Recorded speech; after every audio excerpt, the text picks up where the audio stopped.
오늘 우리가 읽은 본문 말씀을 가지고 하나님의 경고라는 제목으로 함께 말씀을 나누고자 합니다. 우리 성도님들은 경고라는 단어를 떠올리면 어떤 느낌이 드세요? 경고라는 단어가 사실 부정적인 이미지가 강하다 보니까 이 경고라는 단어를 좋아하는 사람 없을 겁니다. 스포츠에서도 과격한 아니면 비신사적인 행위를 하면 심판들이 경고를 줍니다. 이 경고는 계속 그렇게 하면 너 퇴장당할 거야 라는 의미도 있지만 반대의 의미도 있어요. 경고는 뭐냐면 계속해서 이렇게 위험한 행동을 하거나 위험한 플레이를 하면 너도 다칠 수 있고 상대도 다칠 수 있고 게임이 망칠 수 있으니 조심해서 하라라는 의미가 담겨져 있습니다. 오늘 본문, 우리가 지난주 나눈 본문과 연계돼서 오늘 본문에서 하나님이 엘리 가문에 대해서 지금 경고를 하고 있거든요. 그런데 이 경고는 단순히 엘리 가문에게만 국한된 것이 아니었습니다. 엘리 가문을 대표해서 사실 이스라엘 백성들에게 보내는 경고였거든요. 그러니 이 하나님의 경고의 의미와 그 내용들이 무엇인지 오늘 본문을 통해서 우리 함께 살펴보고자 합니다. 하나님은 사무엘이 주의 음성에 반응하지 못했었죠. 그래서 지난주 본문에서 엘리가 부른 줄 알고 사무엘이 계속해서 엘리를 찾아갔었습니다. 3번 반복되자 엘리가 그 음성이 하나님의 음성인 줄 알고 사무엘에게 말하죠. 또 한 번 너를 부르거든 나의 주님 말씀하소서 내가 듣겠습니다 라고 해라. 사무엘이 그렇게 이야기를 듣고 다시 잠자리에 들려고 할 때 사무엘을 또 한 번 부릅니다. 그때 지난주 본문 10절에서 사무엘이 나의 주님 내가 주의 종이 듣겠습니다 라고 이야기하자 하나님께서 사무엘에게 나타나셔서 말씀을 하십니다. 하나님이 사무엘에게 말씀하신 내용은 엘리 가문에 대한 심판의 내용이었습니다. 하나님께서 이미 하나님의 사자를 보내어서 엘리 가문에 대한 이 심판의 내용을 엘리 제사장에게 말씀하셨습니다. 그런데 하나님께서 또 사무엘에게 이 내용을 말씀하신 이유가 있습니다. 그것은 엘리에게 전한 내용은 너가 이 죄를 회개하지 않고 이렇게 행하였으니 너는 심판받을 수밖에 없다라고 이야기했다면 사무엘에게 말씀하시는 것은 이 엘리 가문의 심판의 내용을 이스라엘 백성들에게 전하게 하기 위함이었습니다. 왜냐하면 하나님께서는 이제 사무엘을 엘리 대체자로 세우셔서 사무엘을 통하여서 하나님의 말씀을 이스라엘 백성들에게 전하기 위함입니다. 이러한 내용이 본문에 그대로 기록되어 있는데 하나님께서 엘리 가문을 심판하시기로 한 사건은 개인적인 심판을 넘어 이스라엘 백성에게 전하는 내용이었습니다. 그래서 11절 말씀에 보니까 이스라엘 중에 한 일이라고 기록되어 있어요. 그러니까 엘리에 대한 심판이 이스라엘 중에 한 일이라고 하나님이 말씀하신 걸 보면 엘리 가문에 대한 심판은 단순히 한 가문, 한 사람에 대한 심판으로 끝나는 것이 아니라 이것을 통하여서 하나님은 이스라엘 백성들에게 말씀하고자 하는 것이 있었구나라는 것을 알 수 있다라는 겁니다. 엘리 가문에 대한 심판이 이스라엘에게 전하는 하나님의 말씀이 될 수 있는 이유는 이 엘리 가문의 심판을 통해서 하나님은 이스라엘 백성들에게 강력한 경고의 메시지를 보내는 겁니다.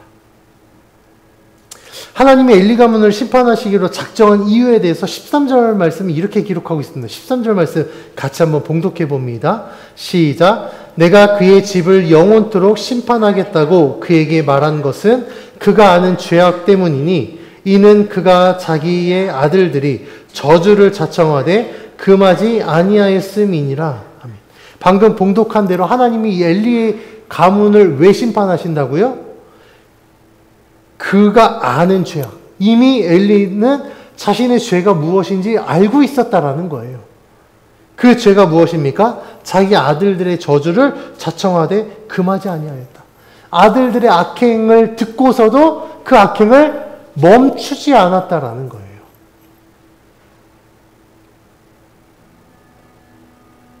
이것이 엘리 가문의 심판의 이유였습니다. 이 사실이 중요한 이유는 죄에 대한 인간의 잘못된 대응은요, 곧 하나님의 심판으로 이어진다라는 것을 말씀해 주고 있습니다. 우리가 하나님을 믿는 자로서 우리에게 죄가 발견돼요. 아니면 그 죄를 알게 되었습니다. 그러면 하나님을 믿는 자로서 어떻게 대응해야 됩니까? 죄에 대하여서.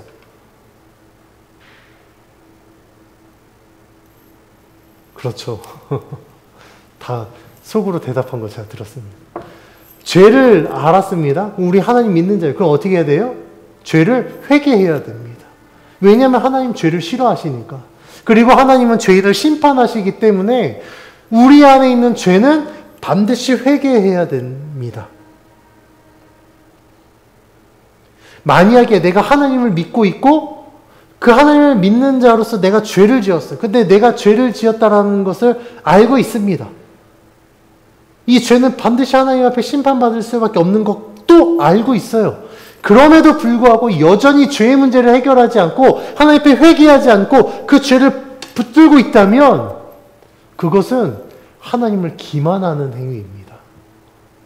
왜냐하면 내가 하나님 믿고 있잖아요. 내가 믿는 하나님께서 죄를 싫어하는 거 알고 있고 이 죄를 지으면 하나님 반드시 죄를 심판하실 수밖에 없다라는 것도 알고 있으면서 그 죄를 회개하지 않는다? 이 죄의 문제를 해결하지 않는다라는 건 하나님을 기만하는 것과 같습니다. 그리고 하나님의 구원을 포기하는 것과도 같습니다. 왜냐하면 우리 안에 죄가 들어오고 그 죄가 해결되지 않으면 우리는 반드시 심판을 받을 수밖에 없기 때문에 그렇습니다. 그래서 사도 바울은 로마서 5장 12절에 그러므로 한 사람으로 말미암아 죄가 세상에 들어왔다. 여기서 말하는 한 사람은 아담을 의미하죠. 아담이 죄를 지음으로 말미암아 인간에게 죄가 들어왔고 죄로 말미암아 사망이 들어왔나니 이와 같이 모든 사람이 죄를 지음으로 사망이 모든 사람에게 이르렀다라고 말씀하고 있어요. 그러니까 모든 사람이 다 죄인이 되었고 그 죄인된 자들에게 무엇이 들어왔다고요? 사망이 들어왔다고요. 이 말씀은 우리 안에 있는 죄의 문제가 해결되지 않으면 우리는 사망에 이를 수밖에 없는 존재라는 것을 말씀해 주고 있는 거예요.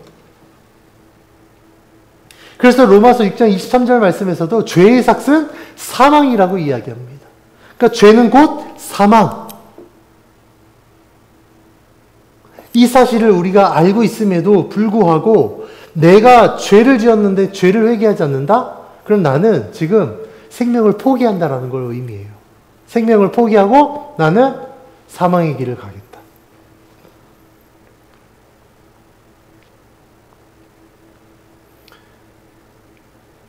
우리 안에 해결되지 않은 죄의 문제를 가지고 절대 하나님과 함께 할 수 없습니다. 이 죄의 문제를 가지고 우리는 절대 하나님 나라에 들어갈 수 없습니다. 우리가 하나님과 함께하고 정말 하나님 나라의 백성이 되려면 이 죄는요 반드시 회개하고 해결받아야 돼요. 그래서 하나님께서 우리들에게 기회를 주셨습니다.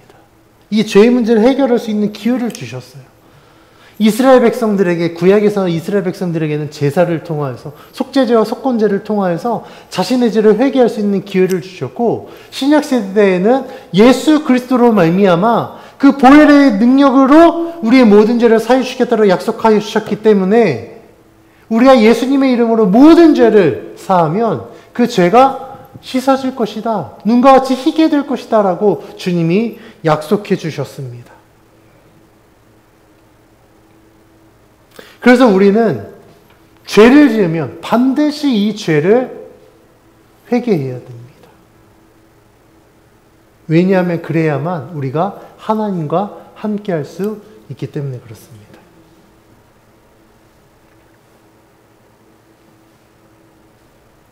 그러면 하나님은 왜 우리들에게 이런 기회를 주셨습니까? 왜 죄인을 심판하지 않고 구원받을 수 있도록 우리들에게 회개의 기회를 주셨을까요? 그것은 우리를 향한 하나님의 사랑 때문입니다. 하나님의 사랑이 죄의 문제도 뛰어넘어서 우리를 구원과 생명의 길로 인도해 주셨습니다. 우리는 그 사랑에 감사할 수 있어야 돼요.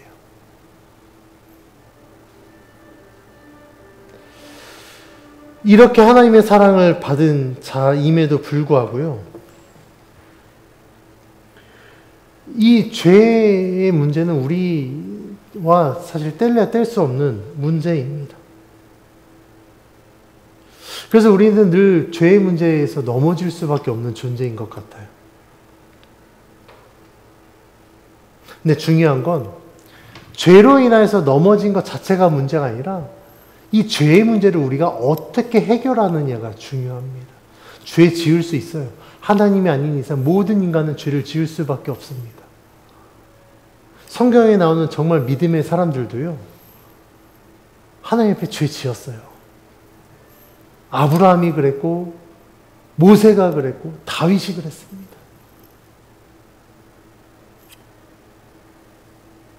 그런데 중요한 건 이 죄를 짓고 난 이후에 우리가 얼마나 빨리 회개하느냐, 얼마나 빨리 하나님을 의지하느냐가 우리들에게 있어서 가장 중요한 문제입니다.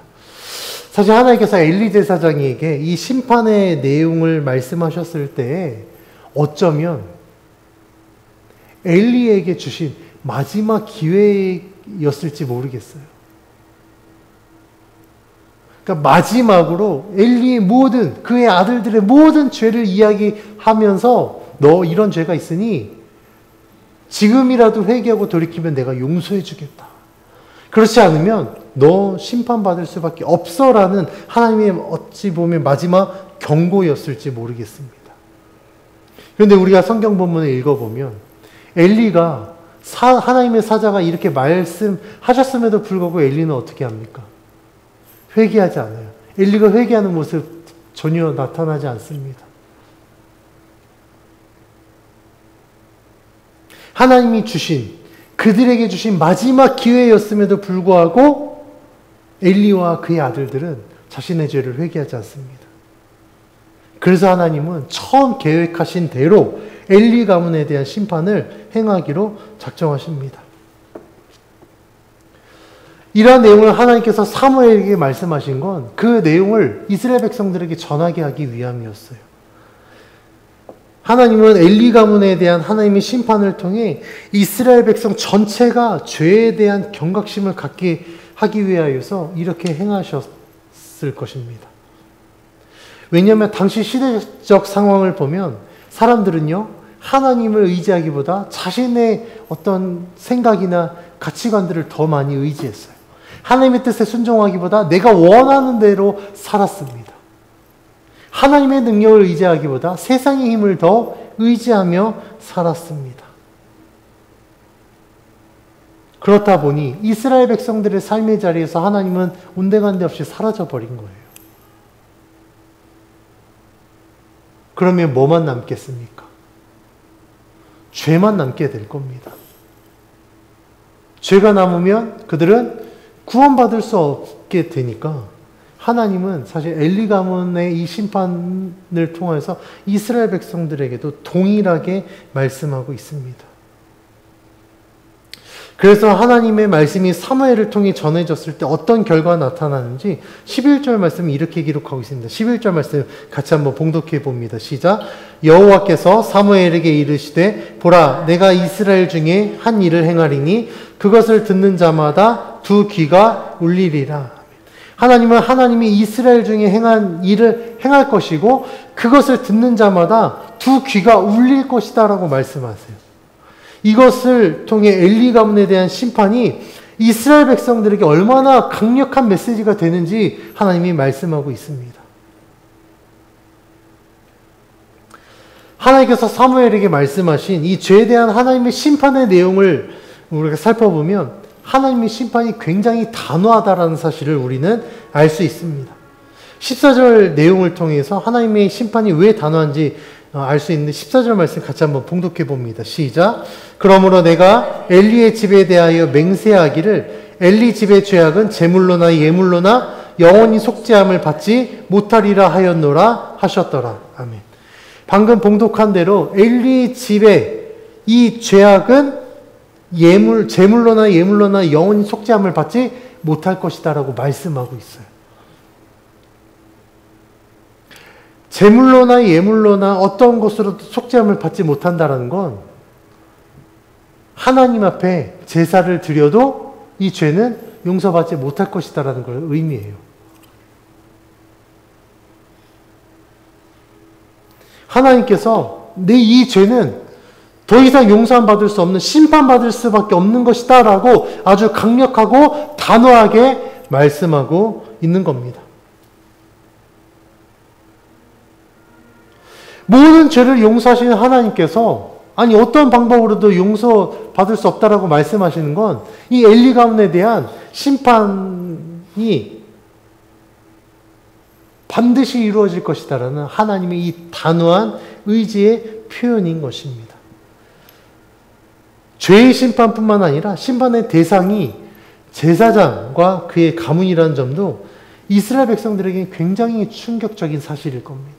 아니 모든 죄를 용서하신 하나님께서 제물이나 예물로도 용서함 받을 수 없다고 말씀하신 것도 충격적인 사실인데 그 대상이 누구라고요? 제사장이라고요. 제사장의 가문이라고요. 왜 이게 충격적입니까? 하나님께서 이미 아론에게 약속하신 내용이 있거든요. 엘리에게 말씀하신 그 내용이 있지 않습니까? 너희 선조에게 약속하신 것 내가 이것을 끊어버리겠다.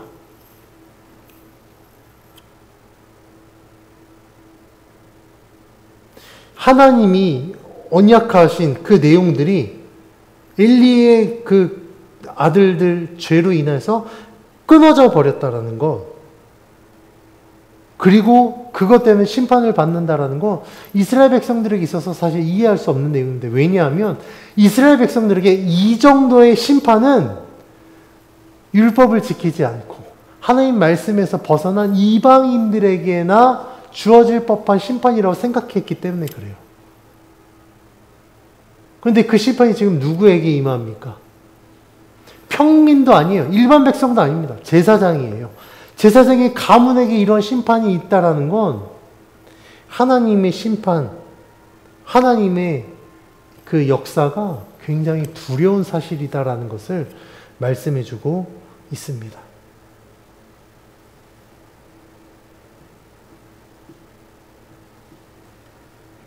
그럼에도 불구하고 하나님께서 이렇게 말씀하신 이유는 이스라엘 백성들을 향하여서 잘 강력하게 말씀하고 있는 거예요.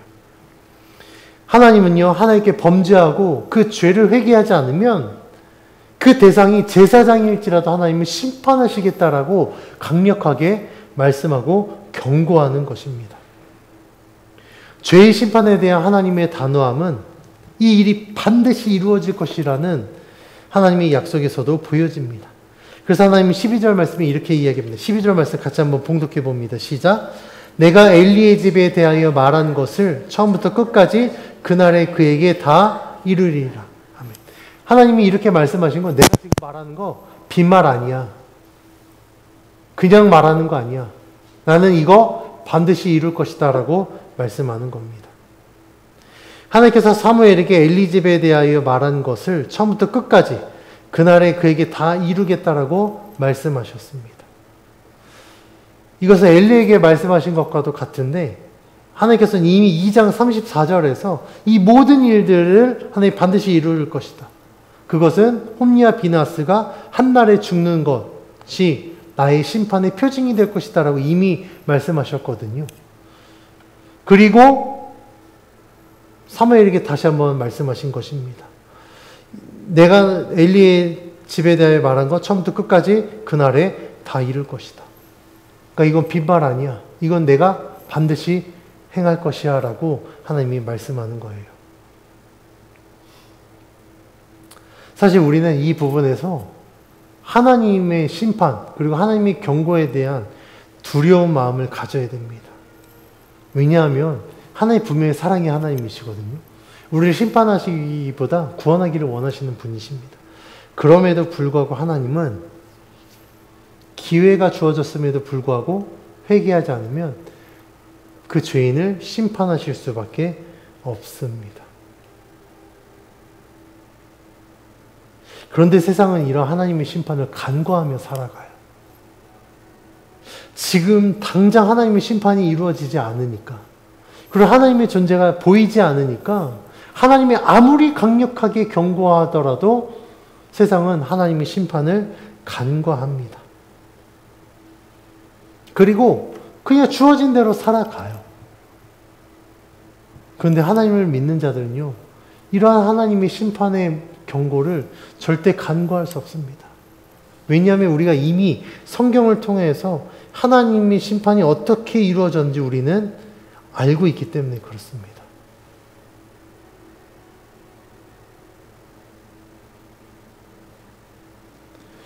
하나님께서 죄에 대한 심판을 강하게 말씀하신 이유는 우리가 죄를 지었을 때 빨리 돌이켜서 회개하여 하나님의 구원을 받기 위함입니다. 아까 제가 서두에 말씀드린 것처럼 스포츠 경기에서도 경고 카드를 주는 게 두 가지 의미가 있다고 그랬죠. 너 계속 그러면 너 퇴장당할 거야가 있지만 사실 그보다 더 중요한 건 위험한 플레이 하지 마. 계속해서 그렇게 하면 너도 다치고 얘도 다치고 경기가 온전히 진행될 수 없으니 위험하게 하지 마라는 의미거든요. 하나님의 경고의 메시지는 이와 같습니다. 너 계속 그렇게 죄를 지으면 나는 너를 단호하게 심판할 수밖에 없어. 그러니 빨리 회개하고 돌이켜라 라는 하나님의 이런 구원의 메시지가 담겨져 있습니다. 이것은 우리가 성경을 통해서 알 수 있어요. 하나님은요, 그 누구도 심판하기를 원하지 않으세요. 그것은 하나님이 예수 그리스도를 이 땅에 보내신 그 사건을 통해서 알 수 있습니다. 하나님은 우리 모두를 구원하기를 원하십니다. 그래서 우리를 구원하기 위해서, 우리의 모든 죄를 사해 주시기 위해서 어떻게 하셨습니까? 자신의 독생자를 보내셨어요. 그 독생자를 희생시키셨습니다. 우리가 죽었어야 되는데 우리가 죽으면 심판받을 수밖에 없으니 우리를 살리기 위해서 자신의 독생자를 죽이셨다고요. 이걸 통해서 우리는 알 수 있습니다. 아, 하나님은 우리를 심판하기를 원하는 것이 아니라 우리를 구원하기를 원하시는구나.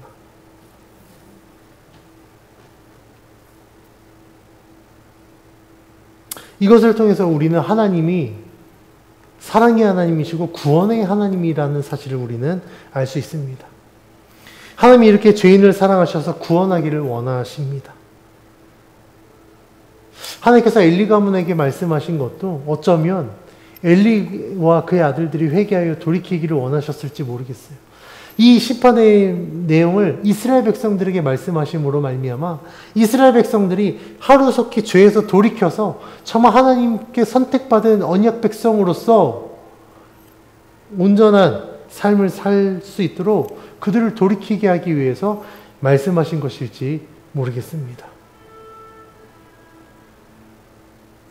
그렇다면 우리는 여기에서 하나님을 믿는 자는 죄에 대해서 어떻게 대처해야 되는지 분명히 알 수 있습니다.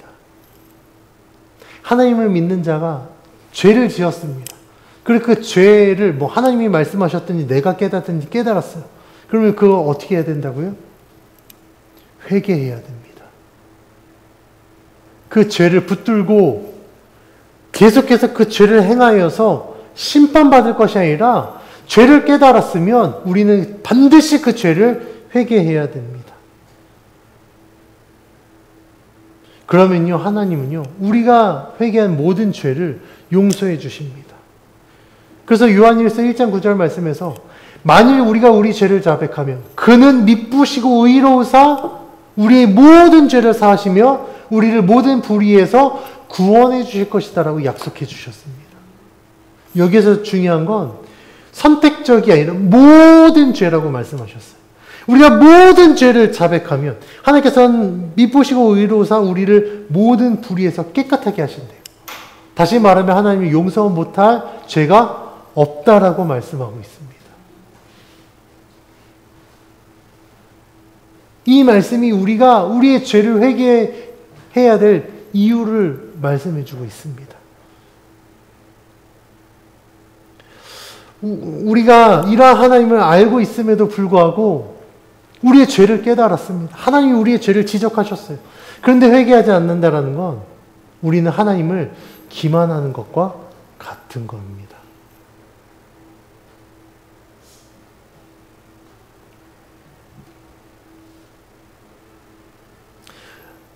미쁘시고 이로시 하나님께서 우리의 죄를 용서해 주신다. 우리를 구원해 주신다라는 건 우리에게 주어진 하나님의 놀라운 복음입니다. 죄를 지어서 심판받을 수밖에 없었던 내가 나를 사랑하시고 미쁘시고 이로시 하나님께서 죄를 용서해 주심으로 말미암아 구원받을 수 있다라면 이것만큼 소중한 복음이 어디 있겠습니까? 우리는 그러한 복음을 받은 자들입니다. 그래서 우리는 그 하나님을 믿어야 돼요. 그런데 세상은 하나님을 거부합니다. 하나님께서 우리들에게 베푸신 사랑과 은혜가 너무나도 크고 놀라움에도 불구하고 하나님을 거부해버려요. 세상이 하나님을 거부한다는 건 죄에서 돌이키지 않는다는 것을 의미해요. 하나님을 믿지 않습니다. 회개하지 않습니다. 계속해서 죄에 머뭅니다. 그리고 그 죄를 즐깁니다. 하나님의 심판이 얼마나 두려운지 모르고 그냥 흥청망청 되는 대로 살아갑니다.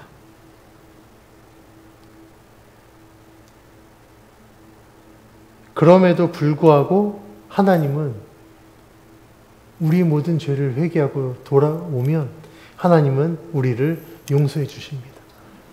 그 대표적인 예가 복음서에 나오는 탕자 이야기입니다. 탕자 어떻습니까? 아버지로부터 받을 분깃을 다 미리 받아서 끌어당겨서 흥청망청 쓰다가 탕진하고 정말 거지꼴로 돌아오지 않습니까? 그때 아버지는 어떻게 하죠? 그 아들을 계속해서 기다리고 있었어요. 아들이 보이자마자 버선발로 뛰어가서 아들을 맞이하고 영접하고 그 아들을 집으로 데리고 와서 다시 좋은 옷을 입히고 심지어 잔치까지 베풉니다. 너 이놈의 자식 내가 널 그렇게 가르쳤냐? 내가 너 그렇게 하라고 재산 물려준 줄 알아? 아버지는 그렇게 혼내지 않으셨어요. 왜 그랬냐? 그 많은 돈 어디다 다 갖다 썼냐? 너 앞으로 또 그럴래 안 그럴래? 단 한 번도 그 책임을 묻지 않았습니다. 어떻게 했습니까? 그냥 받아들였어요. 그냥 다시 자신의 아들의 신분을 회복시켜 주셨습니다. 이게 하나님의 은혜예요. 이와 같이 하나님은요, 언제든지 죄인들이 돌아오기를 원하십니다. 우리의 죄를 회개하고 하나님의 온전한 믿음의 성도로 돌이키기를 원하십니다.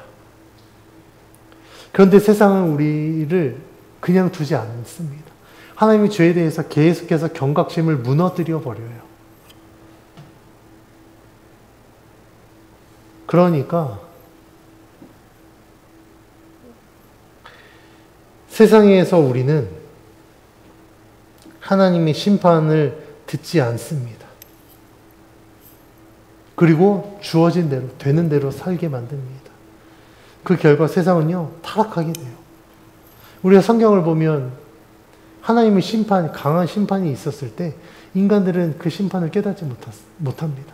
바벨탑 사건이 그랬었고요. 노아의 홍수 이야기가 그랬고, 오늘 우리가 읽은 본문의 배경이 되는 사사시대가 그랬습니다. 이스라엘 백성들이 포로로 끌려갔을 때, 이스라엘 왕국이 멸망했을 때도 여전히 그랬고, 인류의 역사를 보면 하나님의 강한 심판이 있었을 때 인간들은요, 하나님의 그 강력한 경고를 다 무시해버립니다. 그리고 자신들이 원하는 대로, 세상이 요구하는 대로 살면서 하나님의 심판을 받게 됩니다. 그런데 여기서 중요한 건 하나님은 그럼에도 불구하고 계속해서 하나님의 사람을 세워서 하나님의 이 심판의 경고와 구원의 복음을 같이 증거하게 하신다라는 겁니다.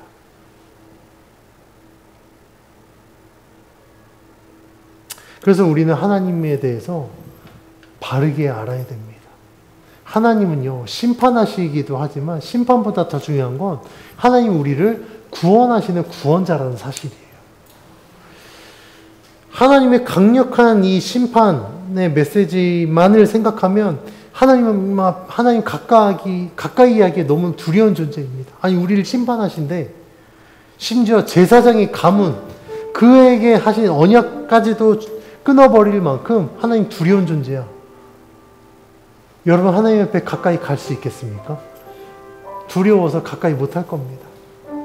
그런데 우리가 믿는 하나님은 이러한 강력한 심판의 경고와 함께 우리를 사랑하셔서 우리를 구원하시겠다라고 말씀하시는 구원의 하나님입니다. 그래서 우리들에게 복음을 주셔서 죄로 인하여 심판받지 않고 복음을 믿고 구원받게 하셨습니다. 하나님께서 우리를 구원하시기를 원하셨기 때문에 독생자를 보내주셨습니다. 죄악이 가득한 상황 가운데서도 하나님은 끊임없이 하나님의 사람을 세워서 하나님의 말씀을 우리들에게 선포하십니다. 때로는 그 말씀이 심판에 대한 강력한 경고의 메시지일 수 있겠지만 그 말씀의 의미는 무엇이라고요? 내가 너희들을 반드시 심판하겠다가 아니라 이렇게 심판할 수밖에 없으니 어서 빨리 죄에서 돌이키려라는 하나님의 간절한 외침일지 모르겠습니다.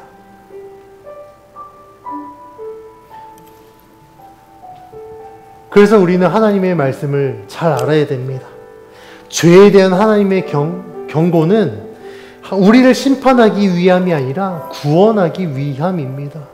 너 죄에서 돌이키지 않으면 내가 너를 심판할 수밖에 없다.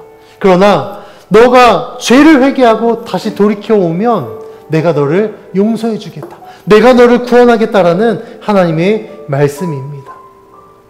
그래서 하나님께서 우리가 지은 죄에 대해서 강력하게 말씀하실 때 그 경고를 두려워할 것이 아니라 우리는 그 말씀을 듣고 우리의 죄를 돌이켜 회개해야 됩니다.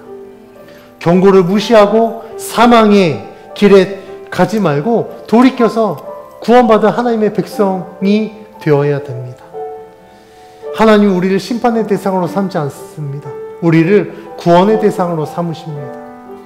그 하나님께서 우리와 함께 하시기 때문에 비록 죄로 인하여서 그 순간에 심판의 대상이 될지 모르겠지만 우리가 돌이켜 회개하면 구원받은 하나님의 백성이 될 수 있습니다. 하나님은 지금도 그래서 우리들에게 끊임없이 말씀합니다.